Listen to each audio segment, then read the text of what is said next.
Hello， 大家好，我係 Hamptons 嘅 Joyce。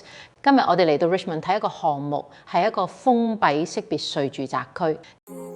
今日我哋就先睇下呢間示範單位。呢間別墅大概110平方米，一共3層3房設計。請入嚟，一入門左手邊呢，就係我哋嘅儲物空間，其實都可以當做一個小型衣帽間。平時返到屋企，大衣鞋都可以擺喺呢度。洗手間呢邊亦都可以加返啲架做收納，仲裝咗暖毛巾架。嚟到呢度呢，就係設備房，呢個設備房做得幾整齊，其實都可以用嚟做額外儲物空間。再行入嚟就係我哋廚房同客廳區域啦。客廳深大概7.2米，闊大概5.15米，空間感都幾舒服。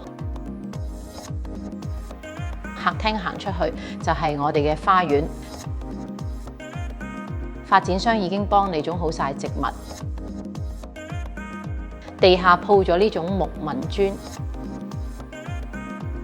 而且係大塊磚，睇落會比較大氣，同時都容易打理。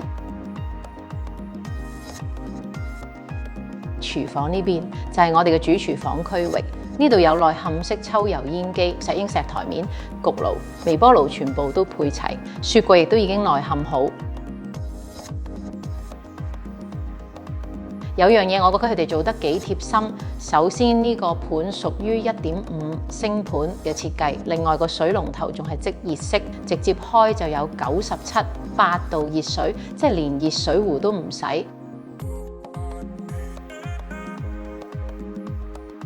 另外仲有濾水系統，真係幾方便。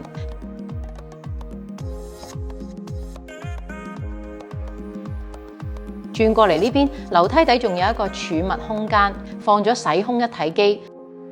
咁我哋而家上樓睇下啦。上一層之後，前後各有一間房，中間就係 family bathroom。呢邊裝咗浴缸，上面有花灑。洗手盆同鏡櫃後面亦都有收納空間。我哋先睇下呢間房，呢間房係向南，依家做咗兒童房，放到2張單人床。再過嚟呢邊就係主人房，空間都幾大，仲做咗2個入牆衣櫃，同埋有自己嘅淋浴間。樓上仲有一層，我哋再上去睇下。上到嚟呢度就仲有一間房，呢間房有啲似閣樓設計，兩邊都有好大嘅天窗，旁邊仲有一個小小儲物空間。呢層其實可以好靈活運用，做書房、影音室，甚至休息室都可以。